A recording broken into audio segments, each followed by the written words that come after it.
Halo, welcome back to my channel. Kali ini aku mau lanjutin review episode 15, The Devil Judge. Mohon maaf ya bila ada salah kata istilah hukumnya. Sebelum itu, jangan lupa subscribe ya buat bantu perkembangan channel aku. Kalau gitu, kita langsung ke pembahasannya.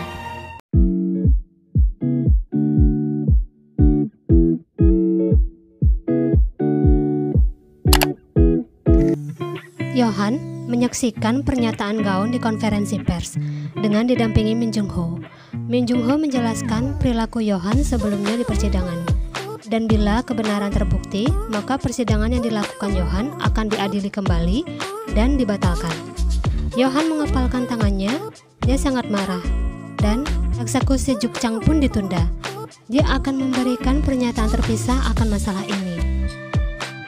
Juk Chang senang, dia terus memprovokasi Yohan, tapi Yohan tidak terpancing. Anggota yayasan sangat senang dengan akhir persidangan itu. Mereka terus menghina Yohan yang tidak berhasil menekan mereka dan menertawakan Gaon yang menyerang Yohan. Gaon kembali ke ruangan kerjanya. Dia minta maaf ke Jinju karena tidak memberitahunya. Jinju terkejut dengan tindakan Yohan, tapi dia masih percaya pada apa yang diperjuangkan Yohan. Jinju tetap menganggap Yohan itu hakim yang baik. Gaon pun menulis surat pernyataan atas kesaksiannya. Dia teringat kembali kenangannya saat pertama kali bertemu Yohan dan kenangannya saat bersama dengan Yohan. Di ruangannya, Yohan terus berpikir, apa dia salah memberi cara tercepat untuk menghukum mereka? Di saat itu Gaon datang. Yohan mempertanyakan kedatangan Gaon. Dia tidak ingin bertemu dengan orang yang sudah mengkhianatinya. Gaon dengan tampang tanpa dosa mengucapkan selamat tinggal. Dia mengingatkan Yohan untuk tidak memilih jalan yang salah hingga dia akan tersesat dan tidak bisa kembali lagi. Yohan berusaha menekan emosinya, tapi Gaon malah terus memprovokasi Yohan, berkata kalau tindakannya itu perbuatan iblis dan terlihat seperti monster yang mengasihani diri sendiri. Yohan pun tertawa, dan dia pun mencekik Gaon, berkata kalau Gaon itu pecundang yang lemah. Gaon tetap berharap Yohan berhenti. Setibanya di rumah, Yohan disambut dengan rasa khawatir Elia. Yohan yang tidak ingin membuat Elia sedih, berusaha menenangkannya. Elia juga sedih mengingat pengkhianatan Gaon. Yohan pun mengingatkannya untuk tidak lagi mengingat orang lain. Anggota yayasan menemui presiden di Gedung Biru. Sun Ah mengingatkan presiden kalau Yohan sekarang bukanlah ancaman. Jadi, dia meminta semua dihentikan dan mulai menenangkan warga. Tapi, presiden tidak setuju. Presiden bersikeras ingin melanjutkannya. Sun Ah mengingatkan kalau itu bukan rencana awal mereka. Presiden tetap menolaknya.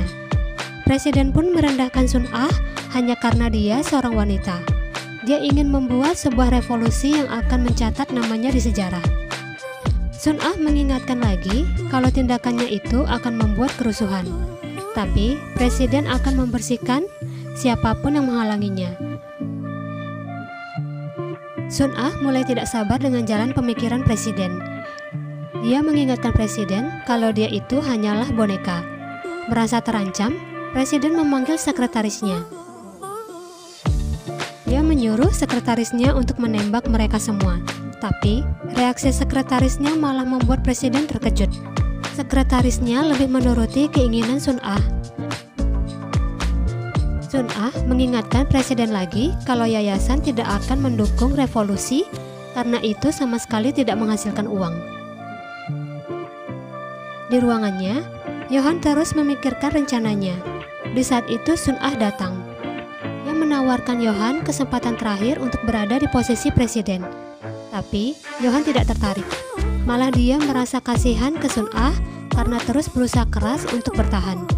Sun Ah sangat ingin menampar Yohan, tapi dia mengurungkan niatnya. Sun Ah pun pergi dengan perasaan marah. Dan Yohan pun memutuskan mengadakan konferensi pers.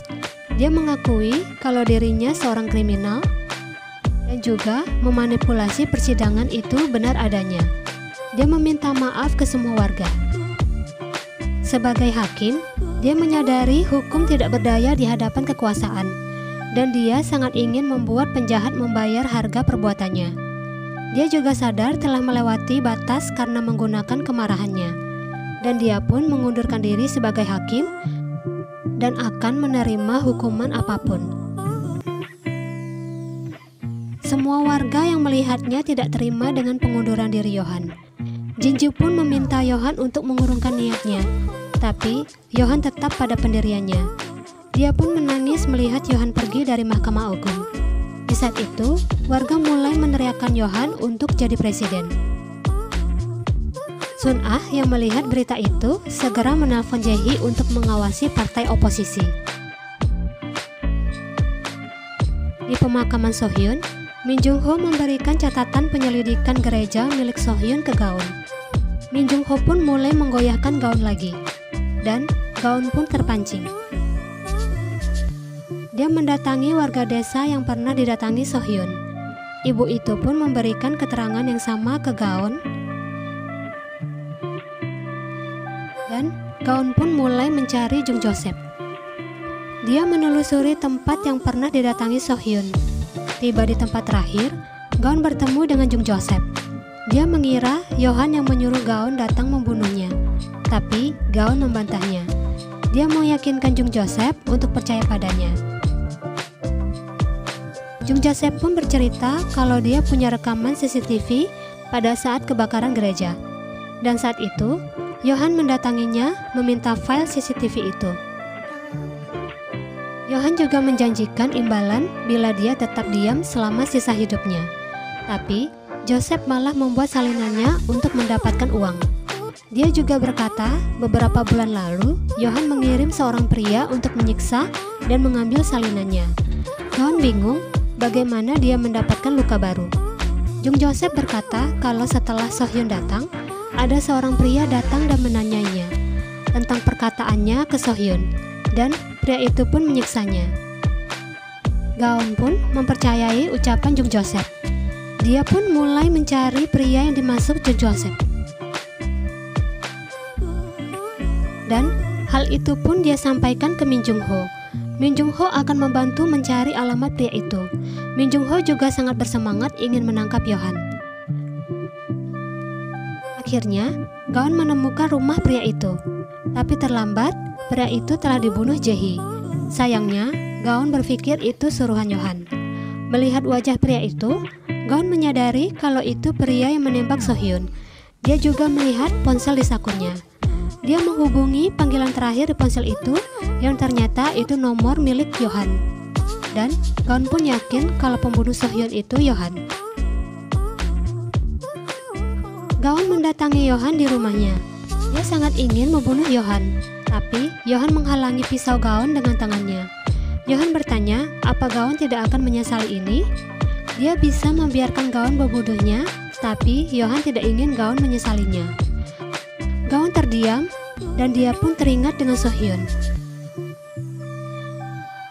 Yohan memahami Gaun yang terluka, tapi Gaun tidak terima. Dia yakin Yohan yang membunuh Sohyun dengan bukti yang dia dapatkan sendiri. Yohan meminta Gaun untuk tidak langsung percaya dengan bukti itu.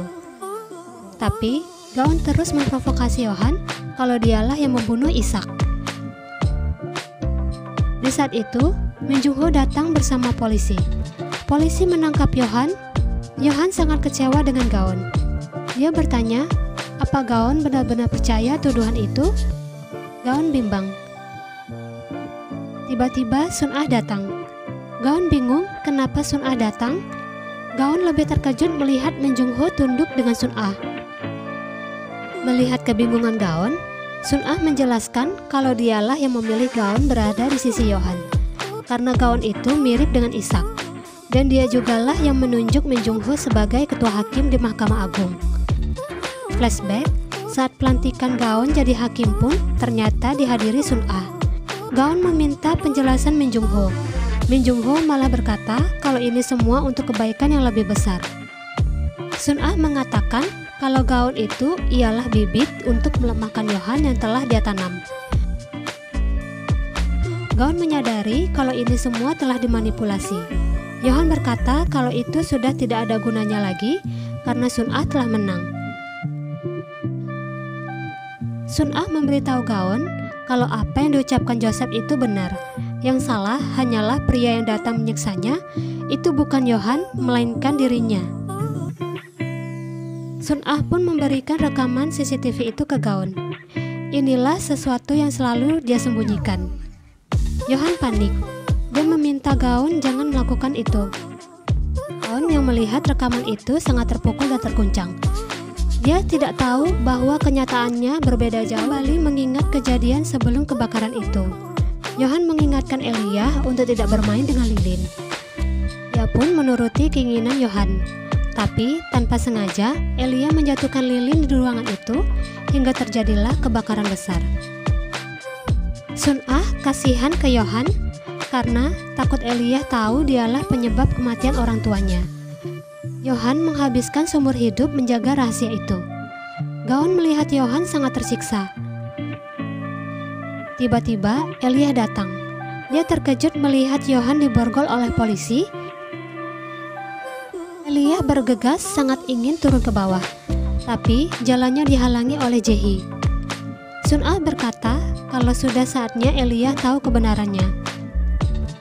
Yohan memohon untuk tidak mengatakannya ke Elia.